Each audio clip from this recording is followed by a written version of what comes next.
Hello everyone, welcome back to my channel. Today we're gonna play some more Your Boyfriend.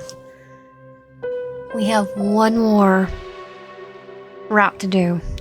Well, last route was more... Apparently, you don't really do any... You go for the romantic route, but you're basically not having Stockholm Syndrome and you're just not comfortable with it. This time we're gonna go with the dessert route. Let's begin.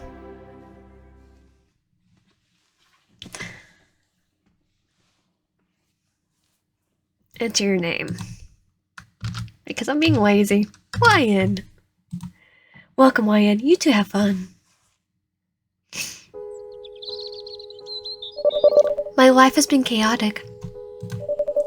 My family broke into another fifth drama, so I left the nest and ran straight to college. I got an apartment and a job, but even that has become unbearable. Work in a local Greasy Spoon diner doesn't pay the best, obviously, so finding a roommate was my only recourse in being able to afford an apartment. Now my roommates always bring some dropout into the apartment for late night study sessions. My sleep schedule is wrecked, and top it off, there is late. I heard once that if you become a roommate with a friend, you won't stay friends for long.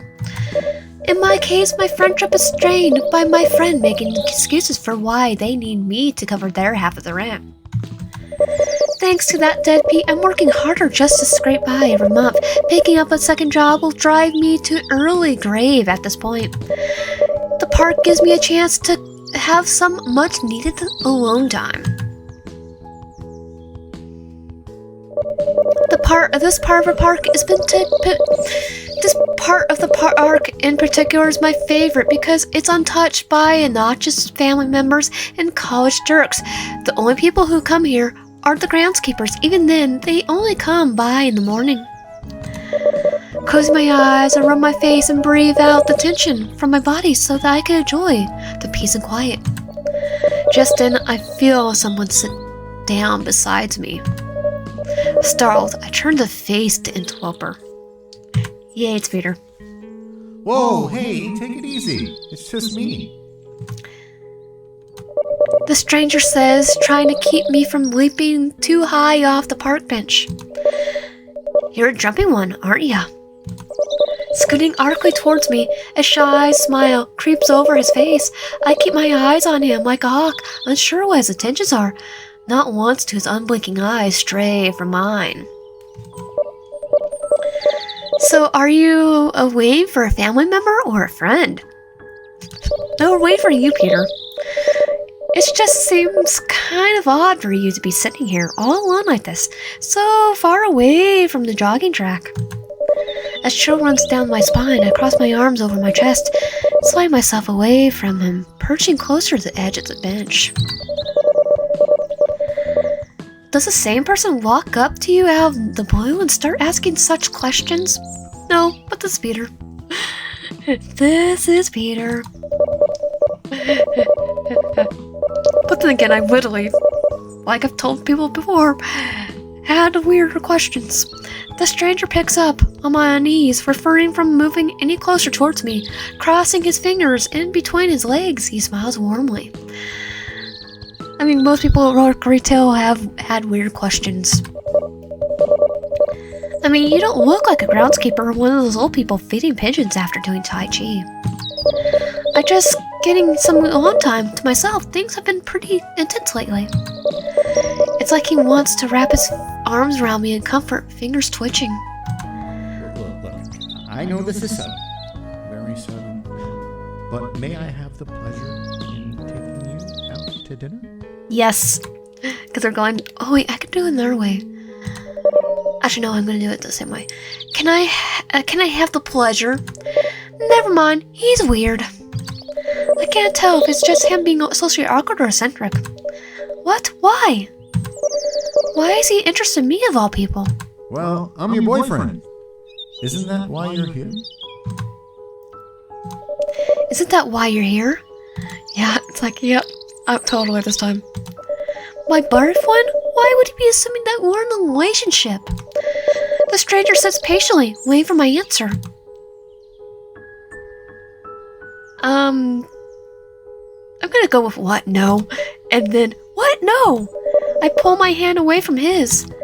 Normally, I try to be polite when I turn down someone's advances, but the stranger's presumptions make my skin crawl. Oh, I see. I think I'm getting mixed messages from you. I mean, it doesn't make such much sense for you to come here and then not want me.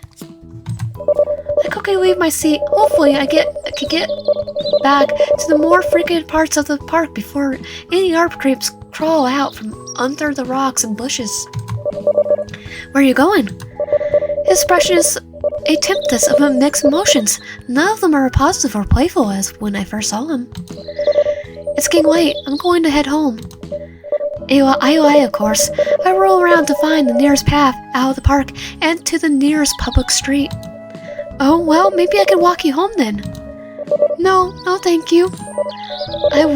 Okay, look, it's nothing personal, but you're coming off kind of creepy. I'm not really that comfortable around you. Because I'm gonna do it the opposite. He rubs his arm arcly. Creepy, but sorry, I have to go. I cut him off and walk away, occasionally looking over my shoulder. I don't want him creeping up on me while my back was turned. He doesn't move, just sits there with a forlorn look on his face. Oh, I'm gonna be nice to him this time. I wander around the city a little bit more, visiting places I normally wouldn't. My paranoia has got me looking over my shoulder, wondering if you might still be working somewhere behind me. I don't know, maybe I'm not thinking straight. But who knows? Some guy who presumes that he's your boyfriend before either of you know each other's names is probably not the most mentally healthiest of people, are they? Still, the way I left him behind like that makes me feel maybe I'm the jerk. I come across a local flower shop I remember passing on a few of my downtown walks. I've been meaning to stop in and pick up some flowers for the apartment, but could never seem to find the time. Well, I have time now, so why not?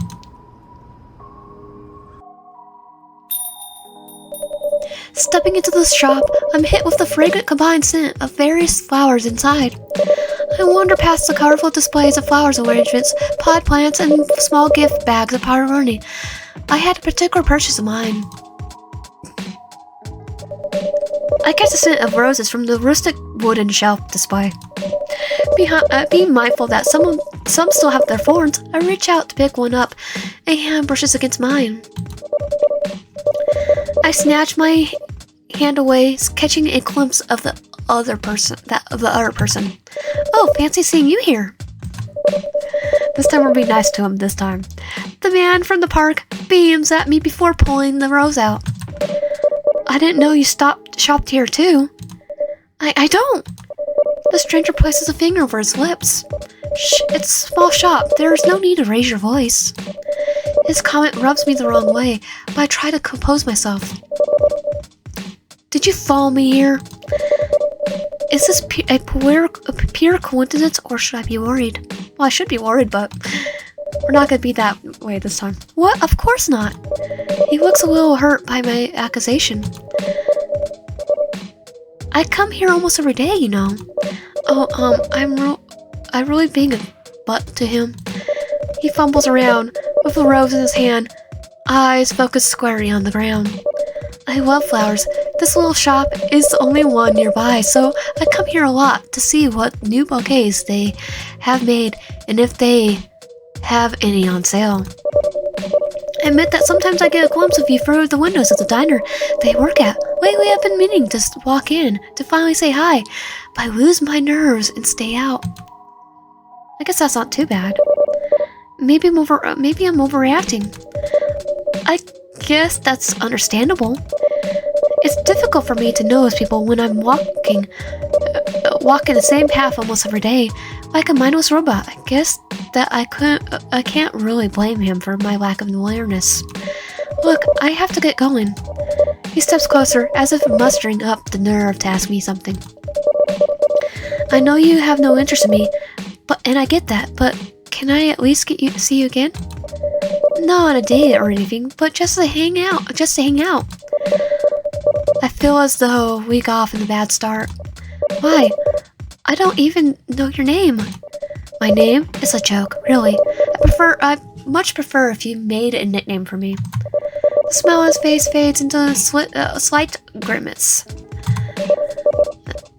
I really don't like my name, honestly. I'd rather be called anything else, like a nickname or something. He must have a really horrible name, or really horrible parents that he wants to dissociate with. Taking a moment, I figure out there's no real harm in making a nickname for him. After all, it would be easier for me to remember. Well, how about YB? He seems pleased with what I came up with, despite how silly or tacky it might have been. Yeah, that's better. Honestly, thank you. I see that the sun is getting low in the sky. Well, it's getting dark. I better get going home. It's nice seeing you, meeting you, YB. I turn to leave the shop. Hey, wait. YB calls out to me. I turn to see him smiling sheepishly. Can I at least walk you home? I suppose. He tries to keep his cool composure as I accept his offer, but I can see in his eyes that he's struggling not to bounce all over the walls. I know he has a thing for me, but he isn't pushing it and respecting my decision to not date. Oh, he's not. He's not respecting my decision. YB glances at the rose that was still in his hands, holding it out to me. I accept it without thinking. Thanks. You don't have to, though. No, I insist. He smiles and walks me to the cashier. He pulls out his wallet and thumbs through some dollar bills before the florist wraps the rose and places it in a stark white box. After a purchase, he hands the box to me. Shall we get going? Yeah, let's. We leave the store and together we walk to my apartment. Yay.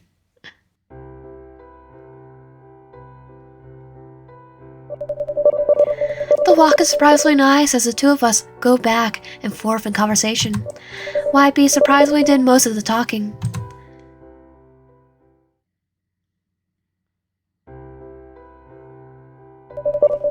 Once we arrive in my apartment, YB looks down at me and tucks his hands into his pockets. Well, home sweet home. We stand in the hallway, either of us knowing exactly what to say next. I start to hear a faint sound to my roommate and their study partner messing around inside. YB hears them too, his eyes wide. I cringe at the sounds. The mental images of the two on the kitchen countertop flashes in my mind. YB avoids eye contact. His cheeks flush, and he's imagining the same thing. And I'm so embarrassed. More or less. I'm hesitant to open the door in front of him. I hesitate to open the door in front of him. Understanding my reluctance, he steps away to give me a little space. He'll meet me in my room a little later. Well, I better get going then. When did you want me up? I mean, when you get the time? I think for a minute. Crap, I work all this week. I don't know. Tomorrow is a slow day since it's Sunday. You can come over if you like. It's that small mom and pop diner by the record store. Having me pose as a customer to extend your break time? Devious. I like it. He flashes a wary smile before turning and slutters off down the hall, giving me a goodbye wave before disappearing. I'll be by around noon then. After he sneaks in my room, watches me sleep and all that, like Andrew Collin. My apartment is silent except for the rummaging sound of my roommate's study partner in the kitchen. I shut my eyes and walk past.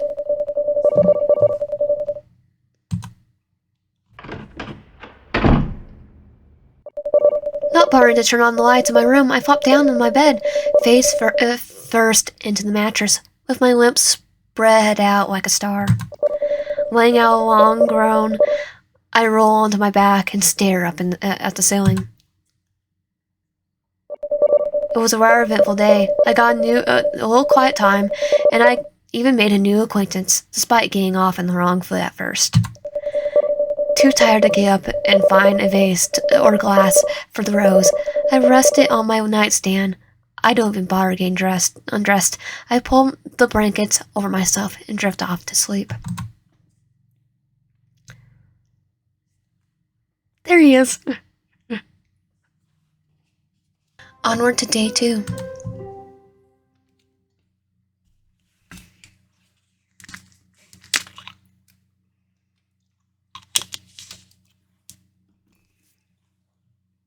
So, Ryan, did you have a nice time with YB?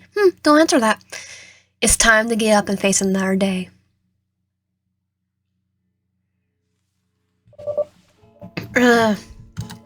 I roll over my bed for a moment. Every inch of my body is begging me to wake up, but I don't have the mental energy for it. I feel so sleep-deprived. I fight the will to wake up for a moment, rubbing my eyes before sitting up in my bed. I'm a mess.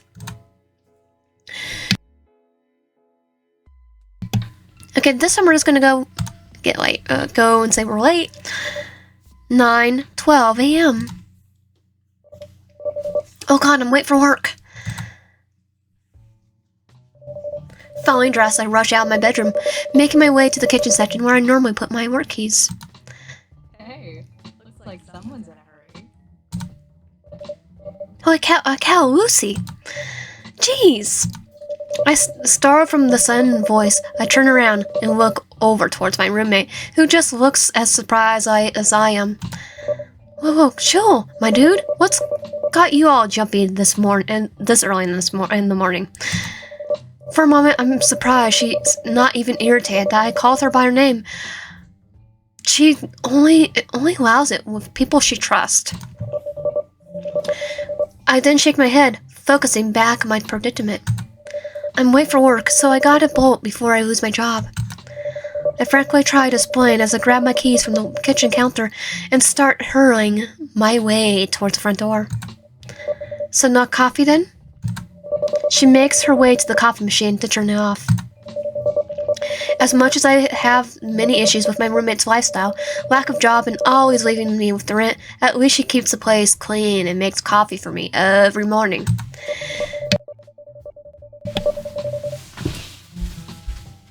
Okay, wait. I guess it's these little gestures that hold me back from looking for a new place and a new roommate. No, not today. Thanks, though. I answer before taking my leave, not entirely closing the door behind me as I bolt my way down the stairs and out of the apartment building.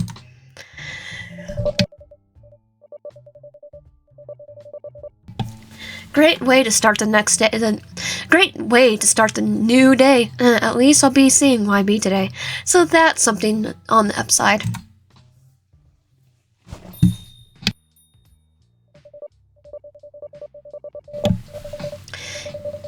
It's Sunday. There's usually hardly any customers on Sunday mornings, but even then, it doesn't excuse my lateness. I like how it changes. Almost it does change. So last time it was tardiness, this time's lateness. It's not exactly the route we're taking, because it's almost the exact same route sometimes, and it changes. Rushing through the front doors of the diner, I dash into the kitchen and grab my apron off the Rushing through the front doors of the diner, I dash into the kitchen and grab my apron off the coat hanger along the far end of the wall.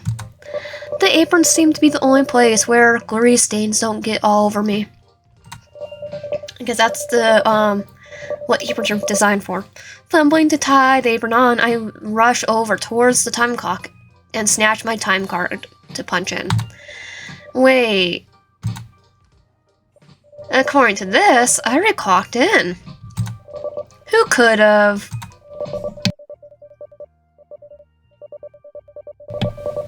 My attention snaps towards the sound of approaching footsteps. Whoever it is, they're not trying to be discreet as they carry a quaking stack of dirty dishes back from a table. There you are. Where have you been?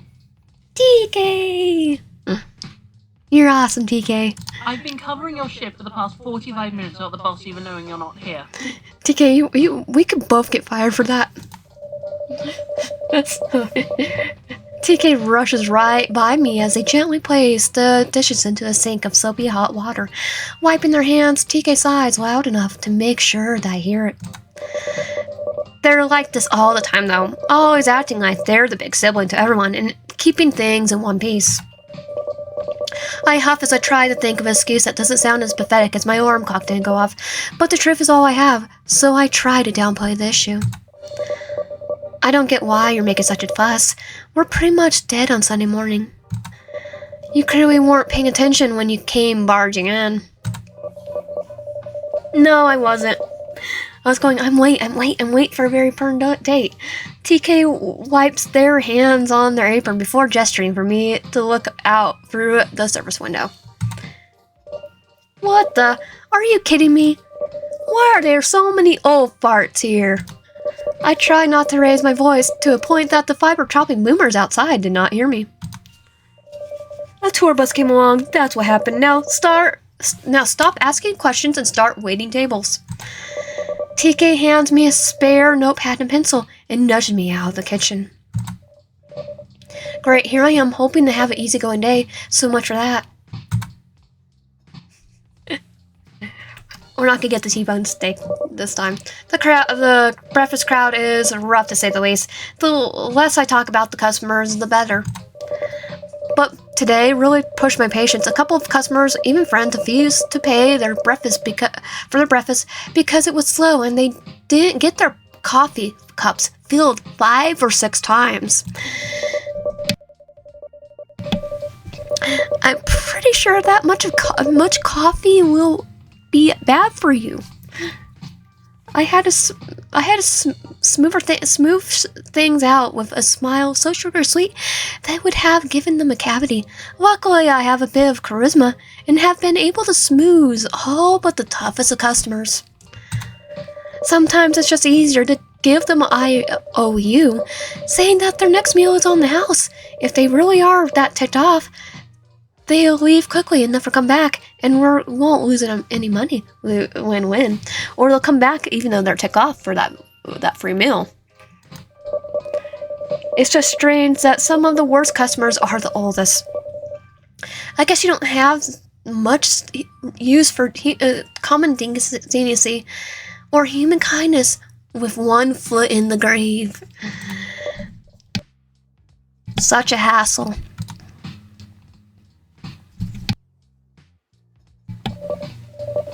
Eventually, the crowd starts dying down, most leaving to do some sightseeing, others staying and order more food or lunch. Okay, what sites are here that even here for them to go do sightseeing? It's not like we're New York City.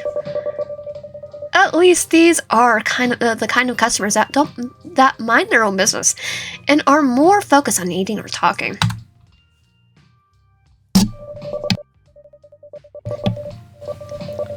Staggering into the kitchen, I let out a long sigh and rest against the wall, finally able to take a moment to relax. I know you want to get off your feet, but you missed a table. I did, I know. This walks up to Peter, it's like, yep. Sits down. TK sneaks over to my side, giving me a gentle nudge before pointing back out the dining area. I roll my exhausted eyes and look over towards them. Can't you do it? I don't feel like having some kid dump their juice on me again. This time as a kid. I would, but you owe me for covering your shift for an hour. 45 minutes is still my hour. Darn it, they have a point. Oh, they do have a point. I'm just saying. 15 more minutes and it would have been an hour. With a groan, I lean myself off the wall, trying to straighten my posture, and stumble back out. Scanning the booths, I check all the tables I had already gone, matching their faces and doors table by table. I don't think I missed any. A voice chimes in from the booth to my right. Yay! Hey there, stranger. Oh, I was hoping you'd show. Oh, thank God! I was hoping you'd show. Today has been insane. I've noticed. He chuckles, looking towards the area, around the area.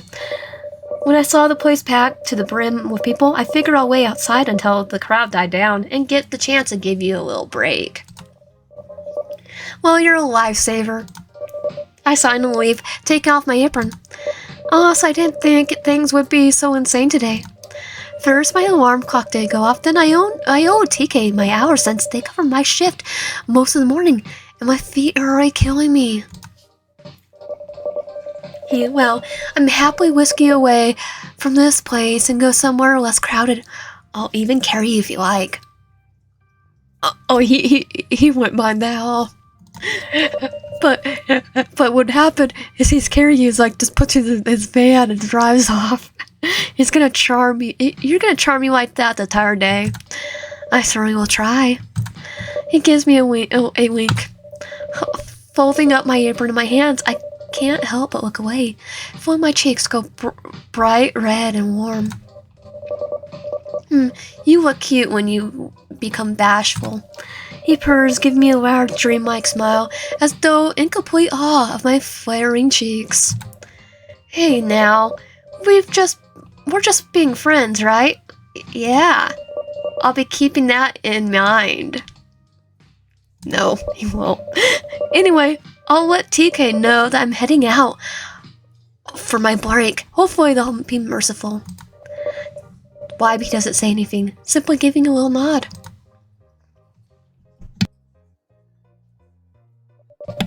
I walk back to the kitchen area, hanging up my apron just as TK approaches me. Oh, and who was that? My boyfriend. Okay, no, friend, boyfriend. They take a glance into the dining area before returning their attention to me. Him? He's my boyfriend. Okay, so the route we're doing, we just said he was our friend. Now we actually do say he's our boyfriend. Him? He's my boyfriend. It's crazy because we just barely met yesterday. He asked me on a date right out of the blue. They don't seem to respond well to this, as they give a little frown. That's rather quick. Hey, I'm just messing with you. He's just a guy I met yesterday. We got off on the wrong foot, but he seems okay. He sees me working here now and then, so I gave him I told him to drop in and say hi sometime. So he's just here to see you, right? Actually, he's here to take me on a break date. We might stop by my place to get lunch before coming back. Oh, so it's serious then? Yeah, because he's gonna kidnap me or kill someone. They try to look as though they're not bothered by this. No, of course not. We're just friends. We're just hanging out. That's all, promise. TK seems troubled, tempting to keep and first a smile on their face. I guess it's just I was kind of hoping that maybe I could treat you to lunch sometime. Bless their heart. I know they have a thing for me, though things have been so crazy. I don't think dating a coworker would help out. I'm gonna do everyone as this. Well, I gotta going. Well, I gotta get going. I'm rapidly starting to shift my way over towards the dining area. They give me a small nod and are standing, tucking their hands into their apron pockets.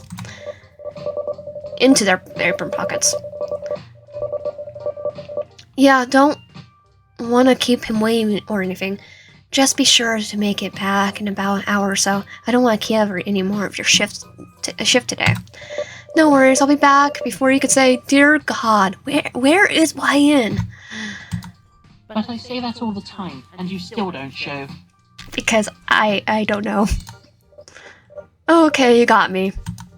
He just don't make it take too long. Now shoo.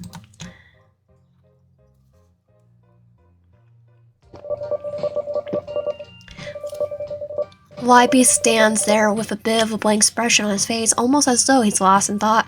He doesn't seem to recognize me as I approach. Harry, alright? He snaps out of it after I reach over and nudge his arm. Huh? Yeah. Oh yeah, I'm fine. Just a little burned out is all. I had a very long night of stalking. Wait, Night, do you work as a security guard in a pizzeria or something? Like Freddy Fazbear's Pizzeria? He shakes his head and chuckles to himself. I wouldn't say that exactly. My night hobby isn't something I can pay the bills with. I mainly test and review products. Test products? Are you a consumer report tester of some kind? No, he's a YouTuber. Something like that. I just merely feel myself testing products like appliances, little inventions that claim to work, food, life hacks, that sort of thing. The shampoo, the certain shampoo that made him lose his hair.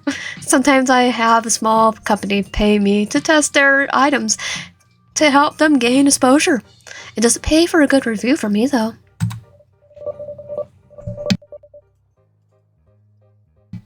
Oh, that sounds like a fun job. A lot better than working here. It has its perks. So, ready to head out? Yeah, I can't be gone for now, though. Gone for long, though. TK needs me back an hour. I'm sure TK will be fine if you're running a minute too late. Besides, it's gonna be slow here for the rest of the day anyway. I guess so.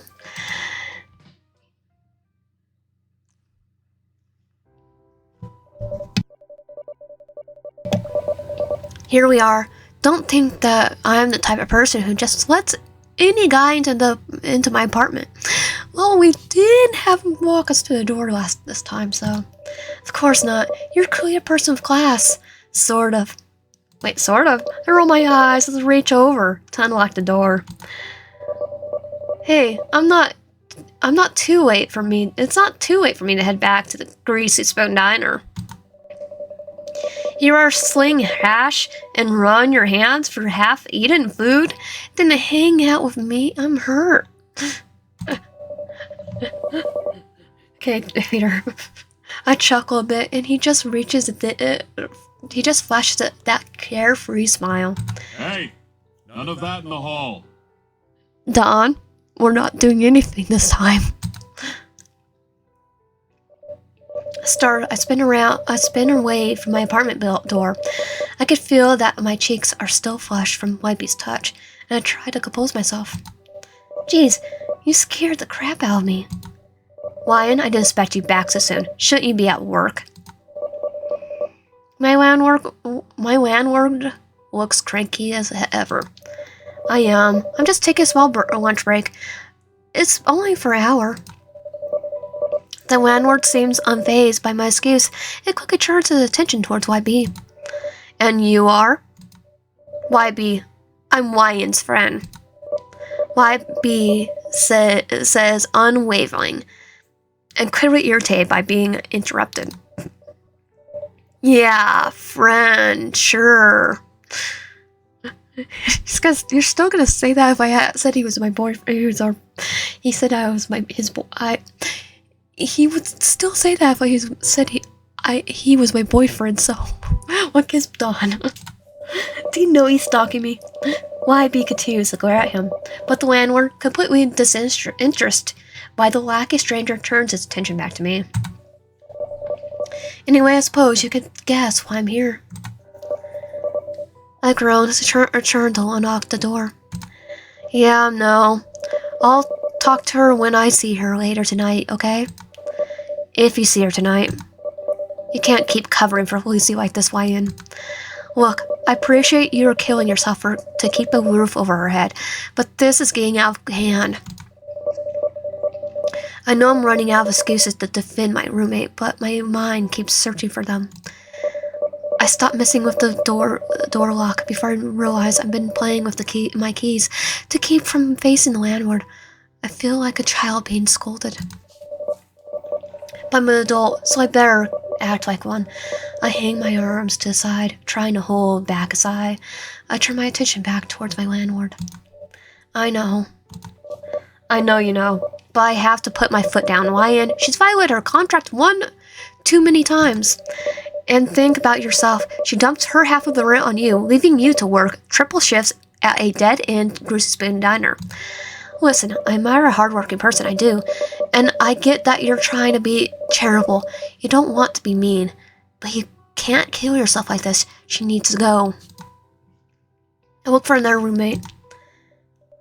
I'll look into finding another roommate. I mumbled under my breath, completely defeated. I'm so tired of trying to defend her, but I'm twice as tired from having to cover her half of the rent. Alright, that's good to hear. I'll start timbering her contract. He gives me a mild look of concern, though through his gruff stare, it's hard to see, but it's still there. Listen, it's rough putting this all on you. I don't want to look like a bad guy here. My ex-wife does that to me enough. I'll make it look like I'm evicting the both of you. Once she's gone and out of the room, I'll give you the first month free while you find another roommate. No need to look. I'm right here. I hadn't noticed. The YB has been straining his posture as if trying to size himself up against the landlord in a silent game of male dominance. You're right. He has a couple inches on you. Though you're both giant compared to me. 5'2". What is it with you? What is it with you? Okay, what is with you? Don't mind me moving. What? That is if you don't mind me moving in. The landlord doesn't seem terribly keen on the idea, but looks at me with a glint of judging. Really? Because I'm already throwing you a bone with one roommate. There won't be a second chance. YB's offer catches me off completely by surprise. I'm speechless, but after seeing the landlord's critical glare, I reach over and take YB's hand in mine. Yes, really. The landlord shakes his head in disapproval, but deep down he knows that this is probably easier to deal with in the long run. Fine. Have him come by my office after you two are done doing whatever you two were going to do. I'll get a contract set up.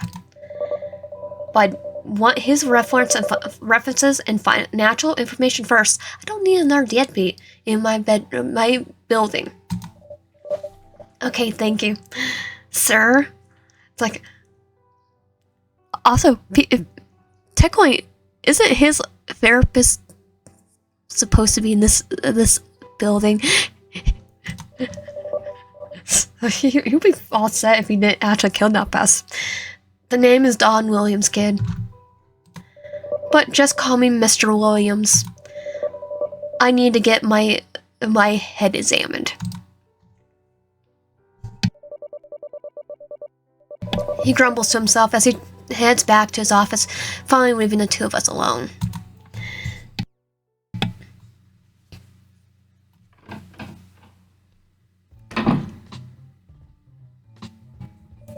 Well, here we are.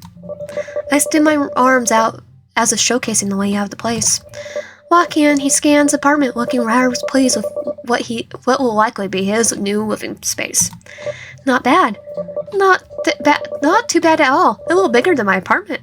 So this is an upgrade for me. I mean, a little bigger than your room that you put only for yourself. He looks back towards me and clears his throat. Hey, sorry for putting you on the spot like that. I don't mean to butt into your conversation and deem myself as your new roommate. I just thought it would be an easier way to get that gorilla off your back. Actually, it's not a terrible idea.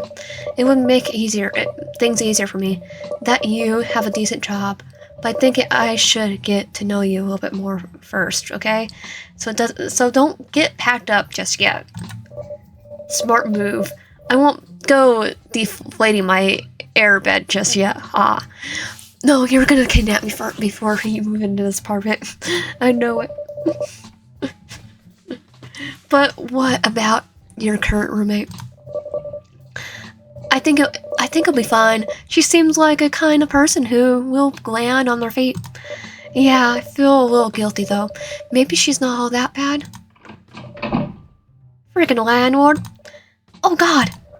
YB turns his head, laying out an irritated ground. As he reaches over to my he glares over at my roommate as she bursts through the front door. Lucy, hey, you're home. Oh, not for long. I'm gonna hit the bottle, but it seems like you two need some alone time. We're not even doing anything this time, Lucy. Hey, we were just getting lunch real quick. Yeah, just a quick lunch break before going back to work. Nothing like eating out for lunch. Lucy? Lucy, oh my God. She makes her way into the front room and grabs something she keeps tucked away under her mattress. She shoves it down between her between her center thing between her breasts before checking her pockets for a lighter. Well, you two take your time. Mr. Williams wants to meet up with him about some bull crap or something or other. I'll be back later tonight, though. Hey, maybe you and I could have a little late night for once. You know, if you're not too tired after this. Not tonight, though. I'll be dead tired. Probably go to bed early. My roommate huffs out a sigh as she walks over to us. Lucky you. I wish I got exhausted from a rough lunch date. Lucy, I work double shifts. I go in the morning and I work from opening to closing, basically, at Dead End Grocery Spoon Diner. I would be dead tired. She gives me a cheek. She gives my cheek a little pinch. Well, maybe I'll be up if you change your mind. I'm more confused by this gesture. Never before has she expressed such a physical manner of any kind. Not even shaking my hand when we first met. Lucy? Be careful, because Peter. Walking by YB, she leans up against him and turns the conversation over towards him.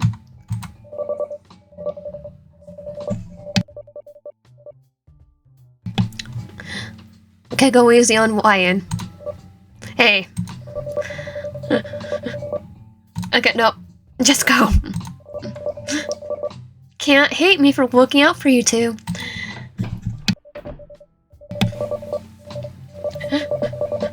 So Lucy needs to take the chill pill. Or actually just not... don't take anything. Closing the front door, I hear Lucy lock it as well. Clearly she doesn't want anyone walking in on us as she did. And we're not even doing anything. We're literally not doing anything, we're just talking. Yeah, no, she's as bad as you make her out to be. Yeah, cover yourself shocked. Cover myself what? Never mind. Actually, I have no idea what that one was. I was shocked. After a moment of silence, I step away from YB a little, looking down at the floor while feeling both embarrassed and very, very flustered. I'm gonna see what leftovers we got stored away in the fridge. I say in a hushed tone by my lower lip, as my eyes drift back up to him. The devious grin in his eyes was still in his eyes, but casually he nods in agreement. Yeah, I can't send you back to work in an empty stomach.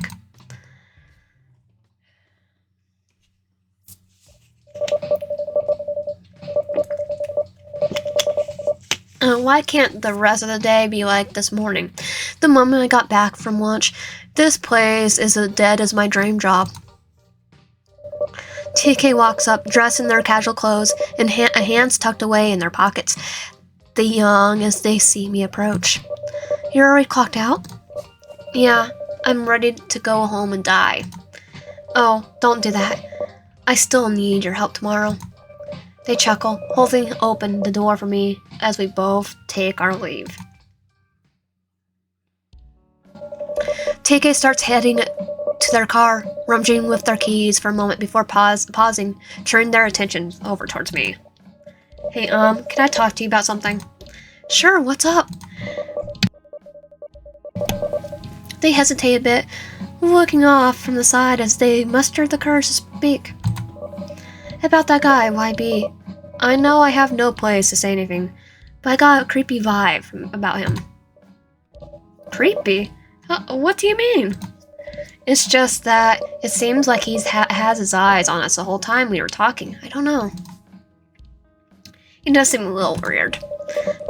They shift uncomfortably where they stand, still fiddling with their keys.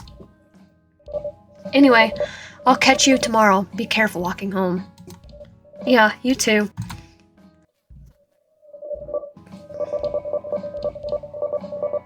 With that, TK gets in their car, firing off the engine for a second or two before starting up and driving off. Fighting with the engine. They need a new car. I understand their concern, and maybe they're right. YB's came over to my apartment, and we were already talking about moving in. I should be more careful.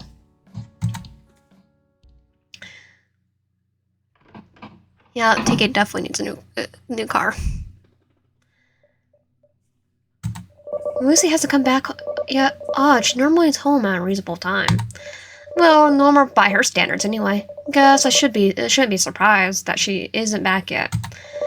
Closing and locking the door behind me, I don't bother turning on the lights as I shuffle my way to my room in the dark. Open the door to my room. I reach over to flip the light switch. Click. Who keeps opening this? Well, our stalker. Oh, darn it. Did Lucy forget to even pay our utility bill, too? Setting my things down on my bed, I feel my way out of my room, looking around the inky void before me. I think we have some candles placed somewhere. What? Or who did I bump into? Lucy, is that you? Whoever it is, they stay quiet. Mr. Williams, are you here? I whisper again. My heart races faster as the silence only grows. Someone wraps their arms around me and I feel something like a wet cloth covering my mouth and nose. I try to break free, but they don't loosen their grip. Oh God, I'm starting to feel drowsy and weak. Who's doing this? Why? A chill runs down my spine as I feel something that feels like a kiss against my cheek. Then I hear a familiar, seductive voice whisper in my ear.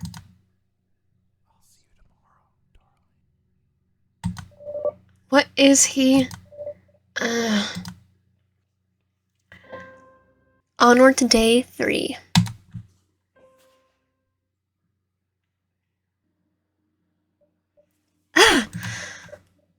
What? I'm back in my room?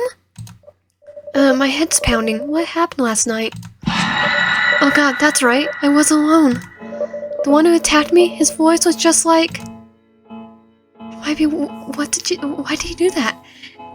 It has to be a nightmare. I'm not gonna do... Why did he do that? No, wait.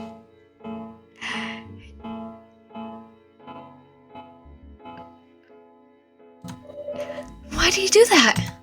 TK's right. There's something wrong with him. I need to call YB and talk to him about this. Where's my phone? Wait, did he steal my phone? What could that... who could that be? If it's YB, it's probably best to get out of here. If it's YB, it's probably best to get this out of the way. I just need to be careful.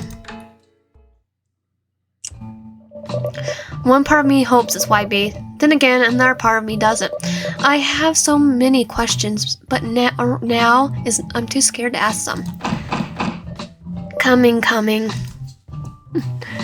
Quickly making my way towards the door, I take in a deep breath and look through the people. Oh! Don! Mr. Williams! Sorry about that, I thought you were someone else. Paranoid enough not to answer the door, huh? Sorry. Mr. Williams doesn't seem to acknowledge the apology as he crosses his arms and continues. I had a word with Lucy about the termination of her contract. Well, both of yours. She didn't take it well. I can imagine. Mr. Williams seems a little uneasy as he continues. She tried to convince me to at least keep you here, saying that she recently got a job somewhere and will pay you back for all the times you covered her. She did? Yeah. Anyway, long story short, she'll be by later today to start packing her things, so I suggest you make it look like you're packing up too. I feel a sinking feeling in my gut. I was ready to let her go. Yeah, she's the one who's pleaded for Mr. Williams to not kick me out. It's not too late. It's too late now to go back on this. Well, don't worry. None of us be in this house. The older man clears his throat as though to get my attention. Anyway, if you need some boxes, I think I got some to spare in my office. No, I think I'll be fine. No, I think I'll be fine. I think I'll be fine. I try to politely decline, giving him a weak smile. I need to start getting ready for work anyway. I don't want to be late again, like yesterday. What exactly happened? Slept through your alarm or something? No, I think a stalker turned off my alarm. No, it's just that, I don't know, I still need to clear up a few things before making excuses. Mr. Williams seems deep in thought as I say this. The man moves his finger along his scruffy chin. Well, I won't hold you up any longer. I'll see you later tonight. That was weird. Anyway, I'd better wash up and head out. And here we are, looking down at the barrel of lower than minimum wage, possibly expired food, and obnoxious customers. At least I won't be here long today. I'd better hurry up and clock in. But we know TK survived. Hey, Ryan, I texted you earlier. You did? Pulling out my phone from my back pocket, I turned it on to check my messages. Weird, I'm not seeing anything from you. We'll have to look at Roy to see if it's Lucy or Dawn. So, well, I did. Anyway, I was trying to tell you that there's no work today. We had a break-in last night. A break-in? Who? Not sure yet. The kitchen is a wreck though. The back door is completely busted in, all the cooking equipment is banged up, and the boss's office is completely ruined. Jesus! Was anything stolen? I don't know. Just in a distress holler is heard in the kitchen area. Okay, Roy. And it's Dawn. I can't... and when I say it, it's Dawn that is, that Peter did, because Roy, right here, someone actually said, how do you not know that's Dawn's son? Like, telling him, if he looks like this, it's Dawn that, because he's pulling his head down, so you don't see his emotions. I can't make out what's being said, but suddenly the officer quickly makes his way out of the kitchen, radioing for an ambulance. He looks completely distraught. He's more than completely distraught. That's lightly putting it. He's not. He's having the worst day of his life right here. As soon as he makes the call, he turns his attention to us and asks us to wait outside. Why, what's going on? The officer doesn't say anything at first, still looking as though he's trying to process what he saw. Please, we found a body locked in the freezer. I just want to give Roy a hug when I see this. He finally managed to explain while flipping Peter off. I need you two to wait outside, okay? TK's shoulders drop upon hearing this. And what? Wait outside, please. I want to give Leroy a hug so bad. Is all he mutters. He doesn't seem to have any energy to repeat himself. And I don't blame him. There's still silence between TK and me, even though the cars driving by, people walking around us, and the wails of sirens in the distance, everything seems so quiet. Christ, now I feel bad for wanting a little bit more excitement in my life. You and me both. You don't think we're gonna be suspects, do you?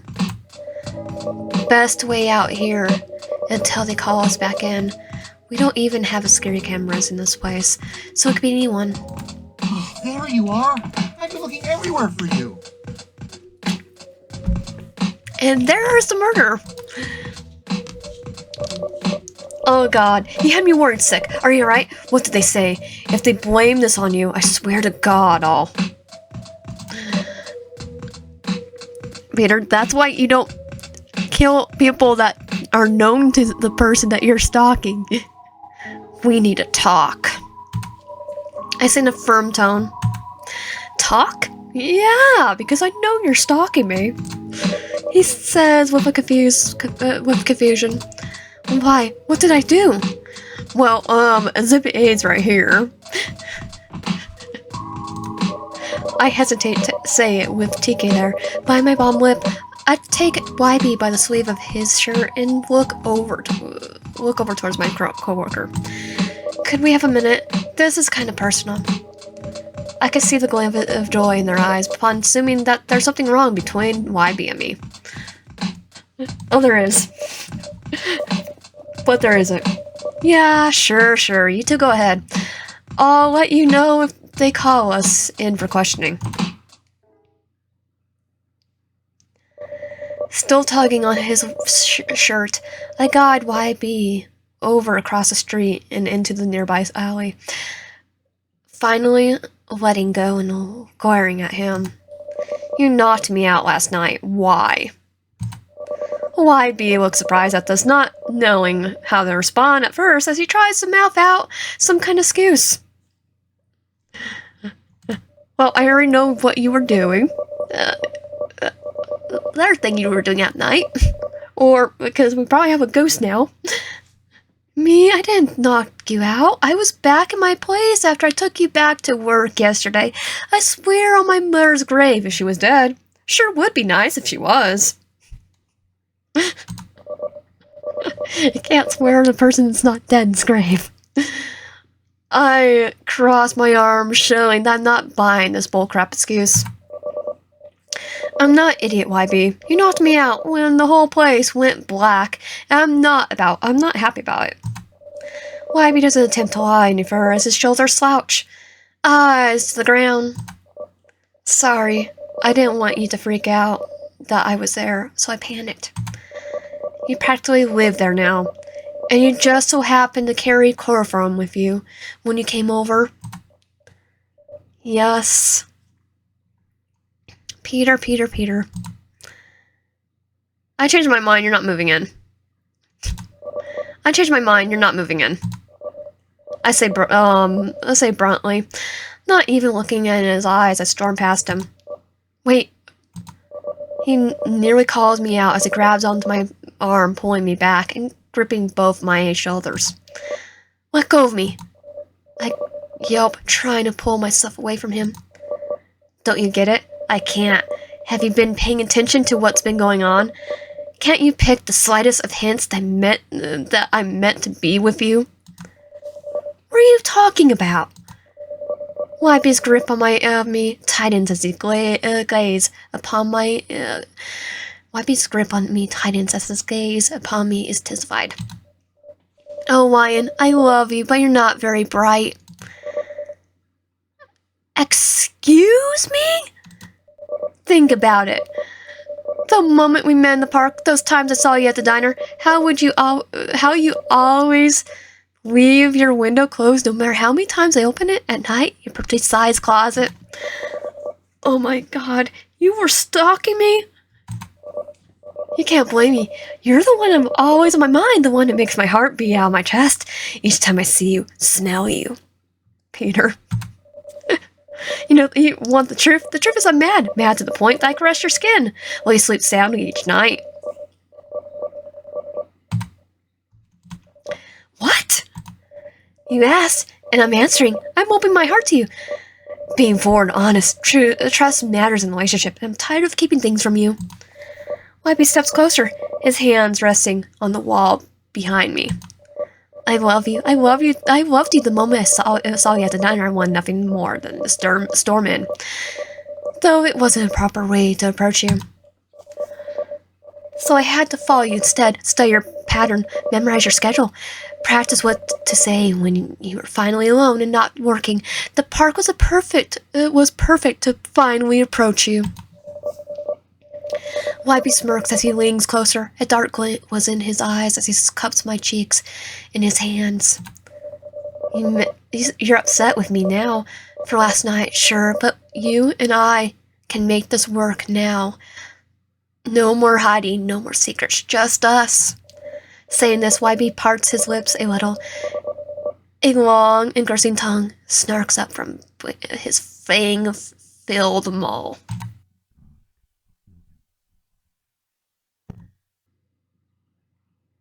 You're insane! Wipey chuckles. Maybe, but I wouldn't want to be any other way. I freeze as I feel his lips against my cheek, followed by the hot, wet sensation of a tongue trailing down my neck before he whispers. And if you tell anyone, I'll kill them too. Two?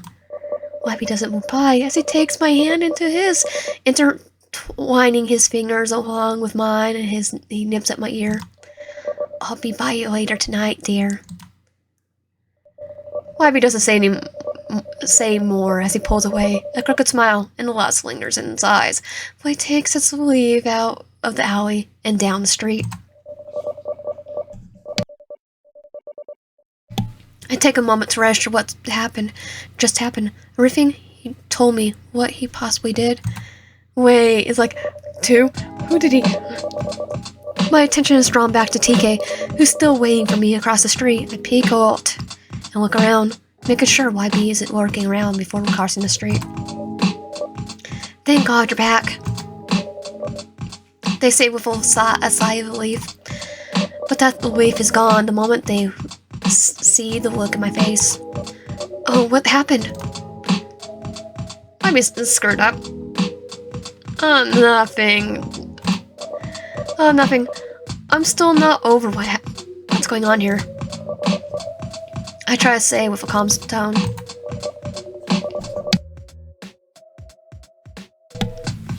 TK sees through my bullcrap and crosses her arms. No, you look more pale than usual. Oh, nice. My mind races, remembering YB's threat. If I told anyone about what he did, I don't want TK getting hurt too. It's just, wait, Lucy. Lucy? You mean Lou, right? Your roommate? Yeah, she didn't go home last night, but I think I have a ghost in my house called Dawn. Yeah, she never came back home last night. Wait, you don't think? I don't answer as I sped past TK and charge into the diner, pushing aside the still-roused officer as I make my way into the kitchen area. And, yep, tell everyone, it's Dawn. Oh god, please no. No. I feel someone pull me away from the scene, verbally demanding I keep my distance. No, that's my landlord. That's Mr. Williams. I drag back into the diner, TK coming to my side, attempting to calm me down. My outburst caused a scene. There's more questions than intended after identifying the body. I'm pretty sure the officer could identify the body, though, saying that the officer is his son. I don't tell them anything about YB though. His threat still lingers on my mind. TK's with me the entire time, keeping mentally steady the best they can while I try to answer what I can without putting anyone in danger. Mr. Williams, I'm so sorry. Thanks for walking me home, TK. It's no problem. We're off for a while. I'll be checking up on you tomorrow morning if everything's alright. I love that actually. Thanks. TK steps closer and hugs me, their braids tight as they nuzzle against my cheek. If you need anything, I'll be a phone call away, alright? I can't help but hug them back. TK always been so sweet and supportive, despite how many times I ignored their feelings for me. I need to make it up to them sometime. TK finally pulls away and pats my shoulder. I'll see you tomorrow morning. Try to get some rest, get some sleep. With that, they take their leave, hands shoved in their pockets, and head hanging low.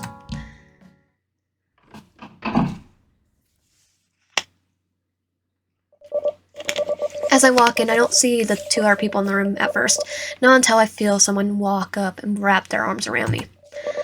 I'm a little startled, but too drained to react properly, pulling away just a little. I lift my head to be face to face with the one who came to comfort me without hesitation. Hey, sweetie. I heard what happened. I think we're both distraught in this. The only one that's not distraught is Peter here. Just then, YB walks up, nudging Lucy and me apart. Give YN some room to breathe. They just had a traumatic day. Lucy shoots YB an irritated look for a moment before taking a step back. Yeah, you're right. It's just... Jesus, so out of the blue. Who on earth would ever do such a thing to that guy? Looks straight at Peter. Sure, he was obnoxious about rent and crap, but he sure as heck didn't deserve that. No, he didn't. I mutter, trying not to to direct my gaze over towards the man who was responsible for my landlord's death. It's like, no, I'm still staring at him. And at your job too. What was that about? Oh, this is far too suspicious. Yeah, like it was planning me to be the culprit, so he could have me all to himself and kidnap me. YB takes me by hand and leads me over towards the sofa, sitting me down before kissing the top of my head. You relax, darling. I'll get you something to drink. Lucy sits down next to me, placing her hand on mine. I could feel her worried gaze on me, but not saying a word. I still want to say something, a warning, a hint or something, anything. Mentally, I'm screaming for help, but more agonizing to know she can't hear me. It's all unfortunate, but it's doing no one any good to dwell on it. YB speaks as he approaches with a glass of water, handing it to me before sitting himself down on their side of the sofa. I just saw him this morning. He seemed just fine. Maybe a little distracted, but what was he even doing in the diner this morning? Lazy riding. No, Ghost Dawn. We need a Ghost Dawn here, walking around the apartment now. Wandering around the apartment complex. Yeah, anything. He's right, though. You really shouldn't work yourself up on this. You're acting like the two of you just barely started a connection. Now you're sympathetic? You've always been kept dodging that man for God knows how long. I bet you're happy he's gone. The fuck is that supposed to mean? Peter's speaking butt. I can't, must I be a blunt? Deadweight? Well, mess, I spent all my money. Pay my rent for me again. Hey, eat my butt, you. Eat my shiny. Kiss my shiny male butt. Wait, I just want to say it because. Hey, eat my butt, you little twerp. You little twig. No thanks. I don't eat. I don't eat that. I think what I don't eat. I don't eat that. Oh God, I already lost Mr. Williams. I can't lose Lucy too. Hey YB sweetie, please behave. Hey YB sweetie, please behave. YB eases off. He's bitter expression lightweight. Oh, YB eases off. His bitter expression lighted, though looking a little hurt as he turned his gaze to me. Lucy gives a bit of a smirk for winning my side before breaking the silence. Anyways, I gotta head out. I'll be back later tonight. I trust your man will keep you company, right? She asked, looking over towards YB. All night. And all tomorrow, because he's gonna kidnap me, Lucy. Bye. He reassures, wrapping his arm around me and pulling me close. Alright, Chin up, sweetie. It's always darkest before the dawn, like my mom always said. Before she started eating glass. her mom was weird. Jesus, what kind of parents raised you? The kind I ran away from, obviously. She says with a monotone before making her way out the door. I'll see you later tonight, White Inn. Love ya. I became more tense the moment the door closed, my skin crawling as I felt him leaning in and nuzzle my cheek. I could feel a smile curl on his lips as he whispers in my ear. This place is making you depressed, darling. Why not stay with me for tonight? Help you get your mind off things. Let's just go. I groaned miserably, feeling trapped and defeated. Wybie chuckles a little and kisses my cheek before taking my hand and leading me out of my apartment. I take one last look at the place I once called home. God, it's taken me so much willpower not to break down in tears. Laying parked on the curb is a worn-down-looking gray van. Its windows darkly tinted on the side. All it needs is a free candy sign, and it's good to have several people report it. Libby opens the van door for me, helping me inside before closing it shut.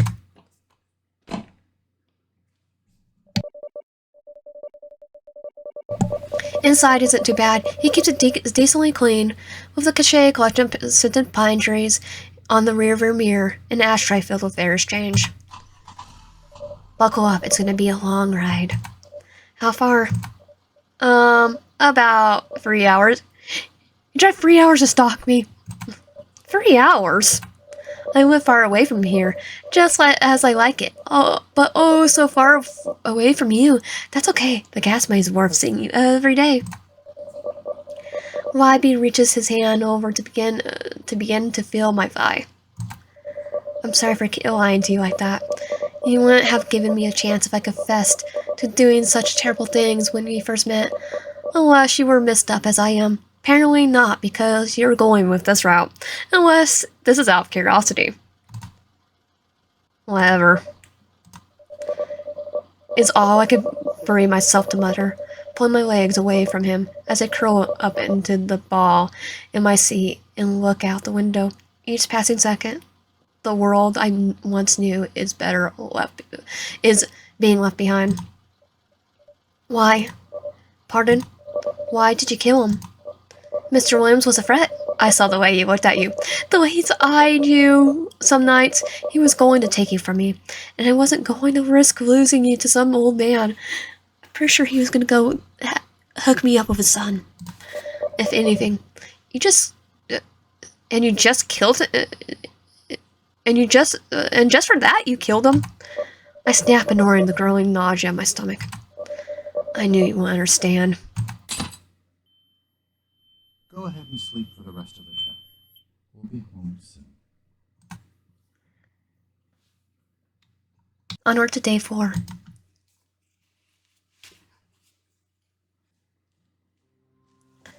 My head hurts. Ugh.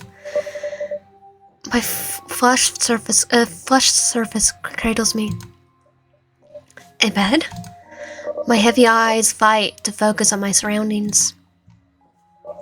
There's Peter. Welcome back to the world of the living, darling. What the heck? I tried desperately to move my arms, but they're tightly bound to the headboard. Crap, this isn't good. Sorry for the knockout, but I had to. Get away from me, you monster! YB slowly reaches his arms out towards me. Darling, please, don't freak out. In a panic, I twist and flail myself around so much as I'm able, catching his arms a couple of times and causing him to recoil. Hey, calm down. Calm down? After you did this to me, untie me now. YN. YB barks. His face is stern, fearing that he might hurt me if I keep pushing my luck. I bite my tongue. I'll sprain everything a bit. Would you like something to drink? I nod slowly, not really interested in taking what he offers. Regaining his posture, YB puts a cup of water in front of my face. I look at him, as if he's joking. He chuckles. You're supposed to drink, darling. I just stare at him, clearly not hiding my reluctance to take it. He smirks. Don't worry, YN. If I wanted to drug you or knock you out, then you would be right now. Well, he technically knocked me out. Well, to be fair, he picks the cup to my lips and I take a small sip. Just plain water, nothing weird in it, from what I could taste. He puts it back on the nightstand and rests beside me. Why, YB? Why are you doing this? YB just stares back. The question, all but washing off of him. Answer me. I deserve an explanation after everything you've done. It's simple, dear. You're the one. You're the rose in the weed-ridden garden that is humanity. He gives a disgusted snarl at the end of the last word. I hate people. Always have. Thanks to my upbringing, there's not a whole lot of people I can stand. It's one of those reasons I decide to live out here and work at home. Its eyes roam over me. But you're different. You're special. Special? I'm not. Trust me. Shh, darling. You're too modest. You're a great person. A diamond in the sea of crap we call our plain existence. I had to have you, and nothing will get between us now. I grind my teeth in frustration. How irritating. He goes through all this effort to kidnap me, and I can't get a real straight answer as to why. I can't stay here, YB. I have life outside of here. Well, to me, there's no life without you. So, what? I'm just stuck here? Huh? Like you're a goddamn pet? Not pet. More like a treasure that no one else is worthy to behold. You're grow a joy here. You'll see. You're just in shock right now. It's been a rough couple of days. You should get some more rest. He gets to his feet and heads towards the door. Hey, untie me! YB turns around and smiles. I'll leave you to calm down for a bit first. I'll see you later tonight, so you can get used to your new home. New home? You got be kidding me. YB blows a kiss before slowly closing the door behind him. I'm alone. Damn it, what now? All is quiet. I wait a few seconds thinking about what my next move is. First things first, I have to get out of these straits. I tug at the ropes once more. As I start to warm my hands around, my stomach flips as I realize that the sweat from my palms allow me to move my hands more easily in my restraints. After a lot of tugging and strategic, tugging and pulling. I manage to slowly slide out of my restraints. I slide up and roll, rubbing my poor rope-burn wrist. Staying up from the bed, I look around the room and notice how it was staged. It looks like it's my place. At first, it looks like it has what I would want. YB did his best to make it homey and comfortable. Should I explore the room or more relief? Well, first of all,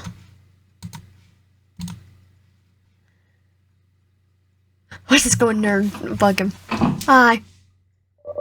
I open the door and see YB at his computer as he types on the keyboard. It's a nice mini studio for content creation like podcasting. He jumped up startled. Hi. How did you get out? You didn't time me up correctly. I just blink at him, offended by the question. I got loose, that's how. You didn't expect me to just stay there, did you? YB moves towards me, eyeing me especially. What are you hiding?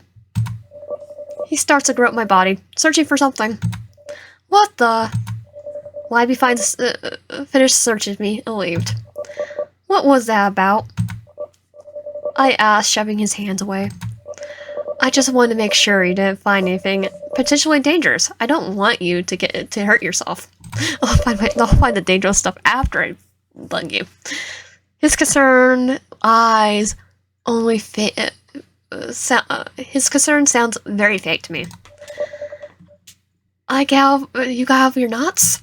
Yeah, they weren't very tight. Face flush, he clears his throat. Not like their routes. Returning to his chair, he picks up his phone again. I have a proposition for you. Oh boy, this ought to be good. Hang out with me. I'll finish up the meeting with my editor. Editor? I can remember if I've told you that I make online videos for various products. My editor, Daniel, cleans up the footage I send him.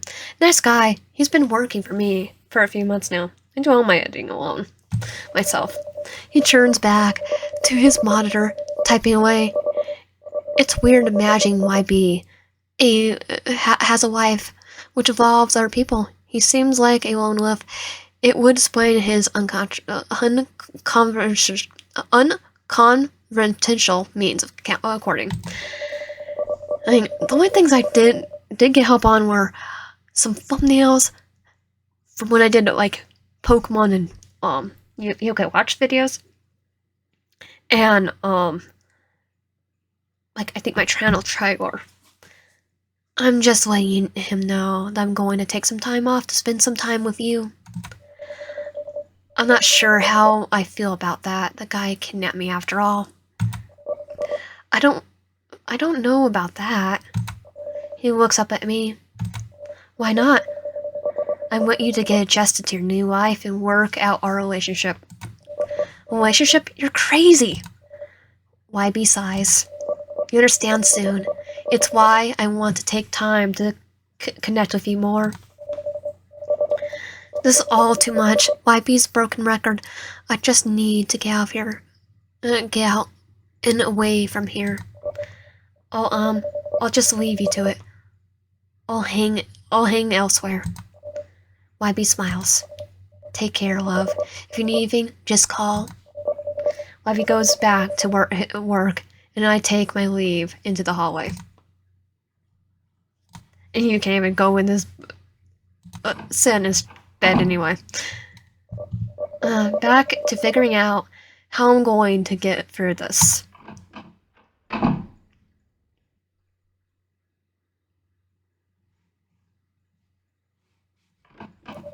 There he is. The door clicks open and YB standing in the doorway, shoving his phone in his pocket. So, how do you like our home? I'm not really sure what to think. What I say is true. It's all too much still. It's unfair of him to think that I can make up my mind before the day is over. It's where you'll live from now on. I know it's bigger than your apartment, but I'll take care of everything. Don't worry, I'll take care of the finances so you no longer have to work, no longer have to concern yourself with bills or work. Are you really serious about keeping me here? I weighed my potential responses with some thought. Alright, let's do this. I would want to please turn yourself in. I weigh my options. It seems too good to be true, but what really makes sense is in this domestic fantasy. He has means and he's willing to pay, so why not? I have nothing to do, and nowhere to really run to. I figured it's not as bad an idea as it may sound. Plus, convince him that you're gonna stay and run out later. That's my plan. Would be my plan. Maybe things really can be happy and normal with YB. It would give me a break from my crappy life. Alright, let's do this. He steps forward to kiss my forehead, pull me into a hug. It's all so quick, but I believe this can work. Excellent, darling. You just made me the happiest man alive. Well, because we're going for the dessert route. YB picks my cheek before he runs out of the room joyously. And first of all, Oopsies, do not see 2 tablets a day. Take anyway. Take everything.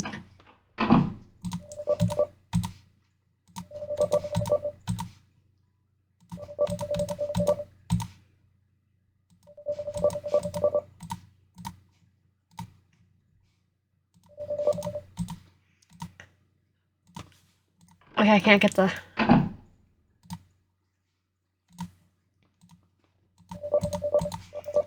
My stomach started to growl. I checked the fridge for something to eat. Looks like I could easily make a meal with what's here. Okay, you have to do these. Make a meal for yourself or YB. I grabbed some stuff from the fridge and turned on the stove. After a quick bit of prep and some hissing from the pan on the frame, the kitchen quickly begins to fill with a pleasant smell. The aroma seems to have lingered until YB's as he opens the door to join me in the kitchen. Something smells good. It'll be ready in a sec. Great, I forgot how hungry I was. Finishing up, I served up 2 plates, one for myself and one for YB. We take our seats at the small table together, YB practically salivating. It smells amazing, YB. YB digs into his plate eagerly while I slowly eat mine. I was still a bit anxious. I pushed the contents around my plate, nibbling at some pieces. YB stops to compliment my efforts, licking his lips. It's delicious. I smile nervously. Thank you. It's not as good as you, though. Aw. It's like, if you were a murderer, I'd be all happy. But first I'll be like, make him happy, get the pattern and escape. The conversation drops as we both return to eating. YB finishes the meal first and puts the empty plate in the sink. He comes back to sit down and watch me eat, a lovely gleam in his eyes. And I still want to see the dessert route. I'm fine. Go on ahead. I'm sure you have better things to do. There's nothing as important as you. Besides, I'm pretty much finished for the day. I eat as much as I felt comfortable eating in front of him, leaving the rest on the table. I'm going to look around the place a bit more. I'll put this in the fridge later. YB rises from his seat. No problem. Thank you for the meal, darling. He blows me a kiss and leaves the kitchen while I ponder what to do next.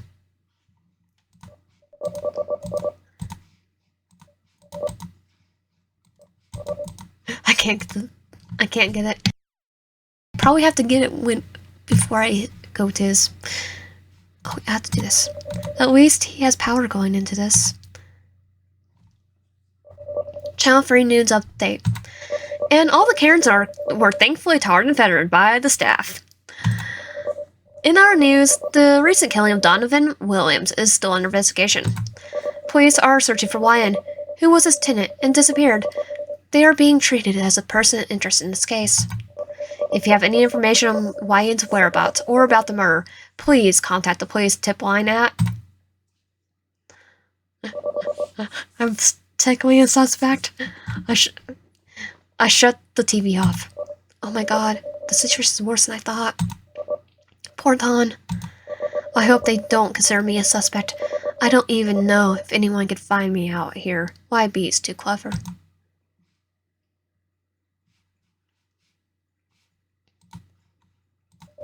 Looks old and barely used.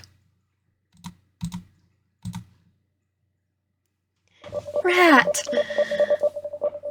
The odd-looking reptile flickers its tongue at me as I tap the glass gently with my finger. Feed the snake! I don't want to get rid of the snake. Feed the snake. Maybe it's hungry? I know the snakes eat mice and rats. Maybe YB has some in the freezer. Maybe I'll do one route when we get rid of the snake. I'll be seeing what will happen. Because there might be another route. I walk into the kitchen and dig around the freezer. Sure enough, there are some frozen baby rats vacuum sealed inside. Gross. Why couldn't snakes eat lettuce or something? Because I don't think lettuce will give them what they need. With us, and plus it'll be too cold. With a set of cold tongs sitting next to the freezer bag, I take a small furry nugget out of the bag and rinse it under some warm water from the sink. I'm sure snakes don't like frozen food. No. Cold-blooded. In a few minutes, it seems to be warm enough to offer up as a weird snack. I walk over the tank with the thawed rat in my tongs.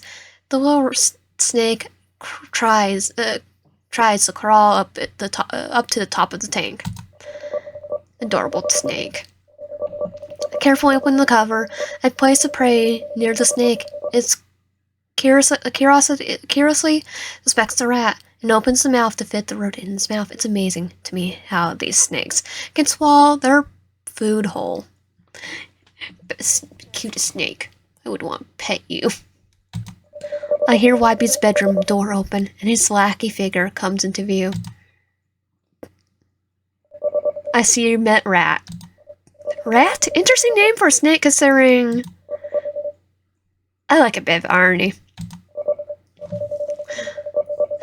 I mean, to be fair, when I did the tooth route, I named them Sun Wukong. I named her Sun Wukong. He smirks at me. YB hovers over to the tank in surprise to see Rat eating. You fed her? Well, she looked hungry. That's kind of you, Wyan. I knew I made the right choice to bring you here. He gives me a warm smile before turning to Rat and giving her a soft pat. After a moment, he closes the lid and returns his gaze to me. I hope the two of you get along. I think we're off to a good start. I observe my little friend as she flickers her tongue at me. I can imagine with a cute snake. Especially that cute snake. I'll let you two get acquainted more. He excuses himself and leaves me and Rat alone.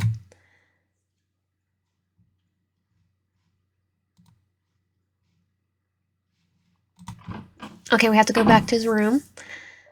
YB sits on his desk watching one of his review videos. From the looks of it, I walk in and hover over his shoulder. In the video, he's proudly holding up what seemed to be a squeegee of some sort, standing by his van after seemingly testing it on his windshield.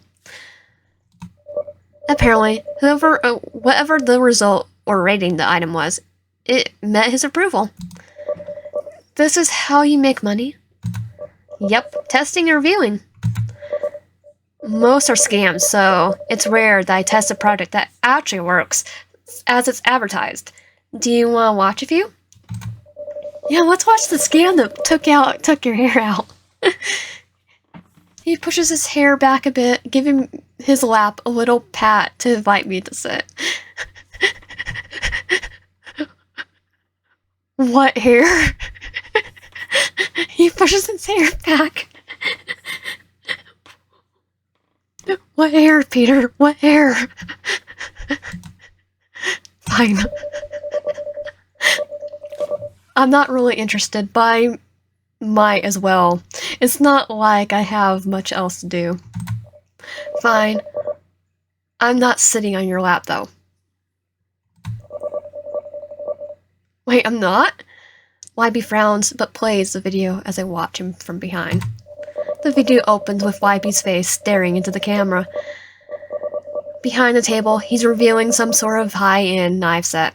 He's a natural in front of the camera, something you wouldn't expect for such a weirdo like him. He's actually coming across as fairly normal as he discusses the features of the kitchen blades. I glance at the subscriber count. Not bad, fairly successful for the subject matter. Like, how much subscribers does he have? I'm surprised. People would want to watch you on camera. You really make a good buck doing that full time. All in the name of the consumer awareness. Could also be my dashing good looks. His sarcastic comments make me roll my eyes. If it's a good project, I can get extra for promotion.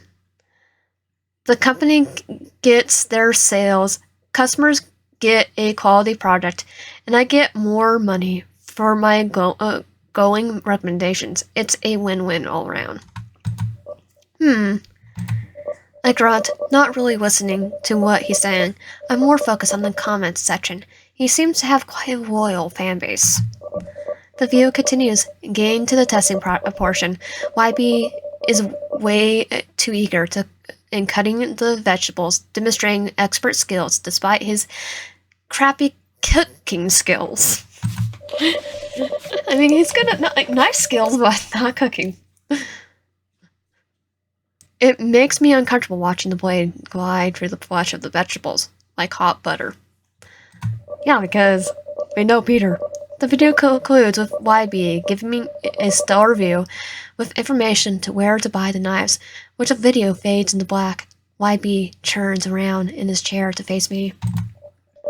So what do you think? I think you're a little too good with knives. I think it's pretty wrong. You'll be so eager to use something you can't seem to use proper in the kitchen. Hey, I mean, but to be fair, he uses it like his ghost face. He smirks. Another dig at my cooking. Oh well. I have more practical skills where it serves me. You might have seen it in action already. Yeah. Glancing at the morbid reference, I walk away. If by his skills means being a freak and a danger, it fits the bill. Thank you for the feedback. His voice trails behind me as I shut his door. God, I wonder what time it is. The fact that I can't even see outside has completely messed up my senses of how much time has passed. This place is getting awfully stuffy too. I'll kill to go outside. YB appears, his expression quite pleased. He walks with a bit of skip in his step. I'm so happy with how fast you settle in. He heads towards the door, taking keys from one of his pockets. A rush of cold air suddenly hits me as he swells the door open. I could feel the goosebumps prickle on my skin. It's dark out, probably 9 p.m. The stars are out, covering the sky like a shimmering black veil. I'm gonna let the fresh air in, get rid of the burnt food smell. He quickly moves towards our door and does the same. It feels great outside. He turns towards me, pocketing his key. So, I want to know if you want to take me up in a little offer tonight. Okay, I'm listening. I say, intrigued by his offer. What would you prefer, a nice warm bath or a dessert under the stars? Dessert sounds good. Something sweet does sound good right now. Say no more.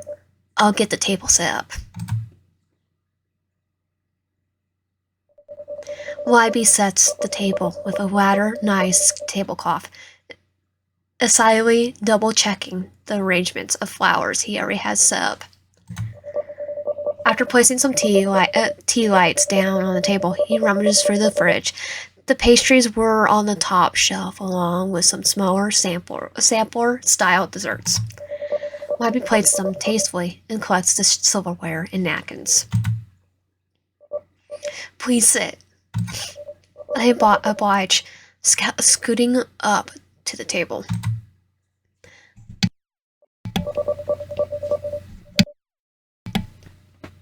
Oh wait, we can't have dessert without some hot drinks, can we? Well, I can. He turns the stove, grabbing up some tea kettle and filling it up with water before igniting it. Igniting the old-fashioned stove. Oh yeah, it is old-fashioned. I don't know if I would be able to cook on that. Give me a microwave. It was such a odd thing to find in a modernized kitchen. Maybe it helped with the savings. Savings on the power bill? He gathers a wooden tray complete with tea bags, cream and sugar, and instant coffee packets, bone white cups with matching saucers laying on the top, clicking slightly with his movements. Do you need me to help? Seems like you got your hands full. No, I could do this. Just sit there and relax. Well, at least let me place the desserts on the table. Libby protests, but I ignore him. I gently but neatly place the variety of desserts on our respective plates. I give him a sly smirk. I can come and go as I please, right? That includes doing whatever I want. I did say that, huh? Sorry. Just got a little carried away and wanted to take care of you. He's so adorable. and the routes that he's not going homicidal on, going to try to chase us and getting off our legs.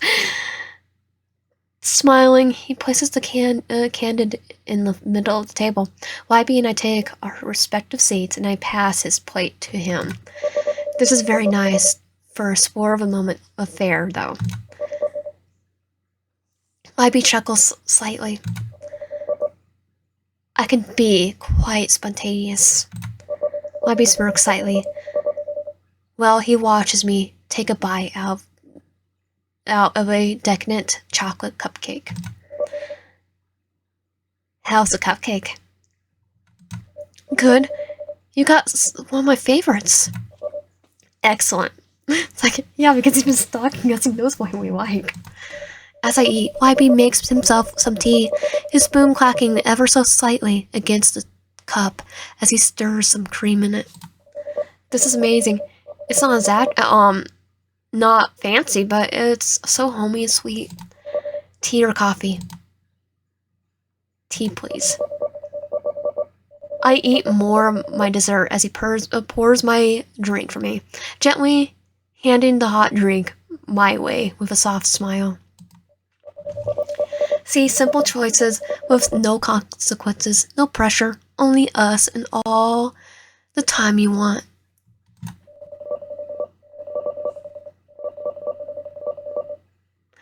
My chest gives a painful twist. I didn't know what I was feeling. I got inside me as I observed the scene before me.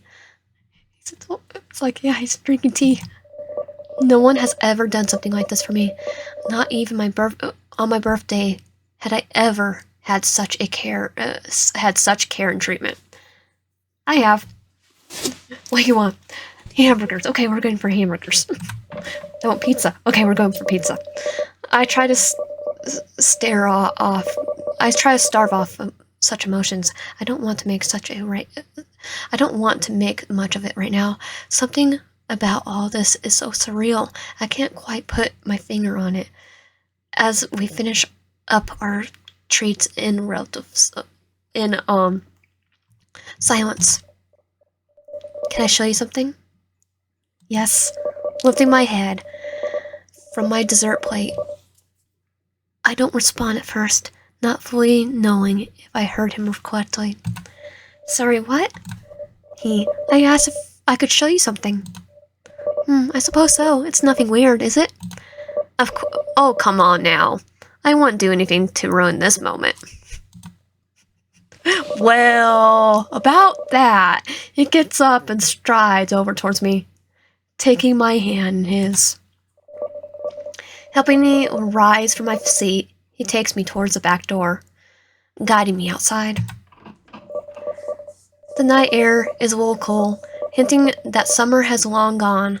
I bet the forest here is lovely during the autumn season. Taking me off the porch, he keeps a hold of my hand as he takes me into what appears to be the side yard of some sort. Where are you going? You'll see. I take note of how careful he steps as he goes past the tense trees. His eyes glued to the forest floor as if searching for something. A couple of times he pauses and steps off to the side, whispering caution under his breath to me before moving forward. What are you looking for? Bear traps. Yeah, the bear traps we've already had our legs cut off from. He had to amputate us from. What? I didn't lay them out in case you were wondering. I didn't lay them out in case you were wondering. The previous owners of this land must have been either pestered by wildlife or were paranoid nut jobs. Pretty sure Peter's a nut job too, so. Have you ever tried getting rid of them? I got a pile of them already. I keep stumbling on more. Going bear trap hunting isn't a very fun time after all. Fair enough. He's got a pile already. Made our escape for the hotel route easier, probably.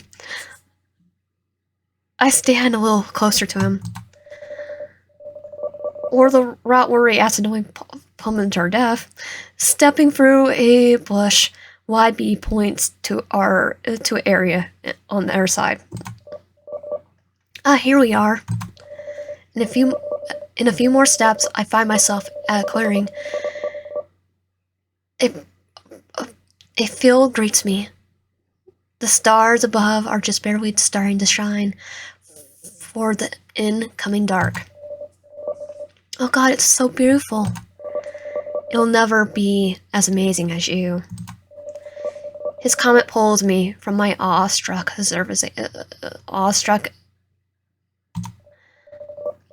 Okay, that's very cheesy, YB. He chuckles, continuing to guide me deeper into the open field. Keep yourself braced. I got a million of tacky one-liners for you. I bet you do. And anyone else gets stabby. YB stops in the middle of the clearing, letting go of my hand and seeing himself on the grass.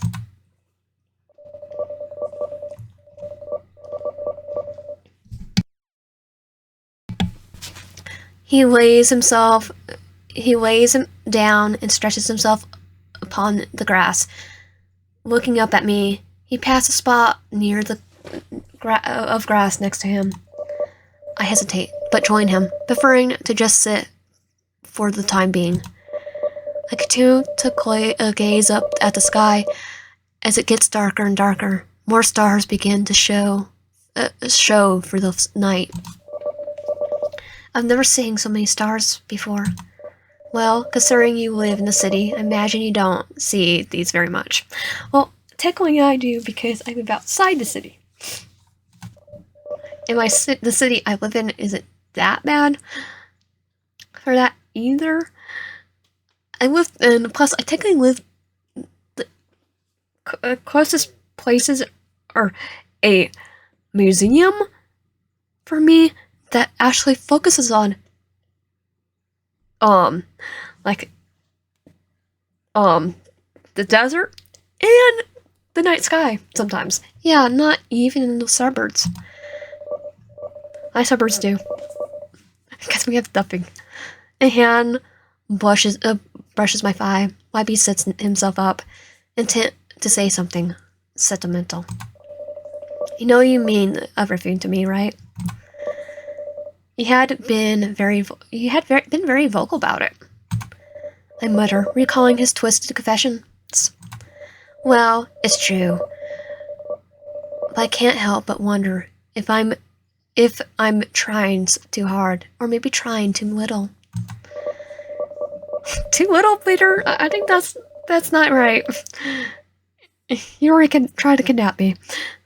Or technically did. Each confession always feels like a poorly written love poem. I just want you to love me back, you know. But I don't know how. And not knowing is starting to terrify me. But I do love you. There was stillness in the air as I said those words. You do, despite everything that happened? Yeah. Totally. Not going for PSD for the bear trap route and the death route and the both driving routes. Every route was a stranger. This game flashbacks how mean I was in the tooth route. Reaching over, I placed my hand on his, moving myself a little closer. Despite everything that's happened, Wybie's eyes tear up, his body trembling, as though he was told something so desperately needed to hear, but just couldn't comprehend hearing it from me. Yes, you've done some horrible things, but you're not a monster. It's like, not on this route at least. You do crazy things for the ones they love. People do crazy things for the ones they love, and you went above and beyond to prove it. Unless I don't regret you approaching me in the park, not one bit. Despite being mean to you in that route this time. My life was crap until you came along. You saved me from that life. You're the best thing that has ever happened to me. Unable to contain himself, he wraps his arms around me and pulls me into a tight embrace. His tears lightly damp my clothes like a soft rain. Breathing in thank you, Wybie pulls away to wipe the tears from his eyes. Darling, can I kiss you? That's a stupid question. I say no more as I lean into him. Our lips meet into an instant crash. He doesn't hesitate to follow with his own intensity, wrapping his body around me. After a few seconds in heaven, I back away. Let's head back. It's starting to get a little chilly out. He nods and rises to his feet. Of course, it was hard to notice the chill with the heat of you next to me. It's like, yeah. Inside the remnants of our dessert feast we had litters the table. Oh, we still need to clean up here. I'll take care of it, darling. Why don't you go ahead and get ready for bed? Get ready for bed? What are you, my dad? Hey now, I'm giving you an excuse to slip into something more comfortable. Unless you'd like to help me remove those clothes of yours. Easy, Tiger. I can handle that myself for the time being. I'm just going to get washed up. In the bathroom, I grab a washcloth and wet it. Wiping it across my face, the warm cloth is moving. Staring into the mirror, I take time to reflect on today. The night was surprisingly pleasant. Sure, I got to live a little bit more than I would have in a long time. But at what cost? A little voice nags at the back of my brain while I brush my teeth. I push out the negative thoughts. I wear stress these details tomorrow. It's obvious why B believes we're destined for each other after all. I wear like that idea. It's like, well, we just told him we loved him. I guess I better prepare for bed. Removing my clothes, I toss them into the dirty hamper and start digging through the drawers. None of my usual nightwear is to be found. Only an oversized shirt. It was more like his shirt. A black and white heart on a blue backdrop. Oh, his regular shirt. Really? At least it's not revealing, and it's comfortable. Tugging the shirt on, I can't help but notice how soft it is. I'm sewing his clothes. I lay on the bed, revealing today's events. He was serious about taking care of me for the rest of my life. YB is so tense about his feelings and actions, for that matter. It's not the worst thing it's not the worst thing to be someone's complete world. It was better than how I've been treated all my life. Why does it feel like a trap?